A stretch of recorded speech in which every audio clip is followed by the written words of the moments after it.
Hi అండి. First time నేను ఇంట్లో గోధుమ పిండితో బ్రెడ్ చేశాను. ఇదిగోండి ఈ బ్రెడ్ చేసింది నేనే అనమాట. చాలా అంటే చాలా సాఫ్ట్‌గా చాలా బాగా వచ్చింది. ఇన్నాళ్ళు మేము బయట మార్కెట్‌లో బ్రౌన్ బ్రెడ్ అనుకోని కొనుక్కొని తినేవాళ్ళము. కానీ ఇంట్లో చేస్తే ఇంత బాగా వస్తదని తెలిస్తే ఇన్నాళ్ళు అసలు బయట కొనుక్కొని తినేవాళ్ళమే కాదు. ఇంకా మాక్సిమం బయట బ్రెడ్‌ని అవాయిడ్ చేసేసి ఇంట్లోనే బ్రెడ్‌ని ప్రిపేర్ చేసుకుందామని ఫిక్స్ అయిపోయాను. బటర్‌తో టోస్ట్ చేసుకొని తిన్నాము. టేస్ట్ కూడా చాలా బాగుంది. నేను ఈ బ్రెడ్ ఎలా తయారు చేశానో చూపిస్తాను. 2 కప్పుల గోధుమ పిండిలో ఒక పించ్ సాల్ట్, తీయదనానికి ఒక స్పూన్ పంచదార, హాఫ్ కప్ మిల్క్, ఒక గుడ్డు, అలాగే బటర్ 2 స్పూన్లు, తర్వాత ఈస్ట్ 1 టీ స్పూన్ వేసుకొని అన్నిటిని బాగా మిక్స్ చేసుకున్నాను.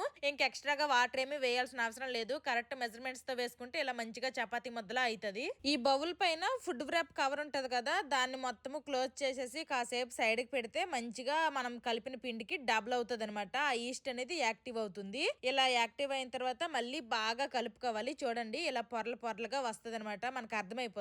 ఇలా బాగా మిక్స్ చేసిన తర్వాత మనకి బ్రెడ్ కి సెపరేట్ గా బేకింగ్ ట్రే అనేది రెక్టాంగిల్ షేప్ లో ఉంటది. బేకింగ్ ట్రే కి లైట్ గా బటర్ అప్లై చేసుకొని ఇంక ఈ పిండి ముద్దని ఇలా రెక్టాంగిల్ షేప్ లో చేసుకొని ఇంకా బేకింగ్ ట్రే లో వేసుకోవాలి. ఇలా వేసిన వెంటనే మనం బేకింగ్ కి పెట్టేయకూడదు. మళ్ళీ ఫుడ్ వ్రాప్ కవర్ ఉంటది కదా, దాంతో చుట్టేసి మళ్ళీ కాసేపు దీన్ని సైడ్ కి పెట్టాలి. అప్పుడు మళ్ళీ ఇది డబుల్ క్వాంటిటీ అయితే అవుతుంది అనమాట. చూడండి ఎంత చక్కగా మళ్ళీ పొంగిందో. ఇప్పుడు ఈ స్టేజ్ లో మనము ఓవెన్ లో పెట్టుకోవాలి. 10 మినిట్స్ ప్రీ హీట్ చేసిన ఓవెన్ లో 180 డిగ్రీస్ దగ్గర 35 మినిట్స్ నేను బేక్ చేశాను. అంతే, బ్రెడ్ రెడీ అయిపోయింది. బ్రెడ్ బాగా కూల్ డౌన్ అయిన తర్వాత స్లైసెస్ గా కట్ చేసుకోవాలి.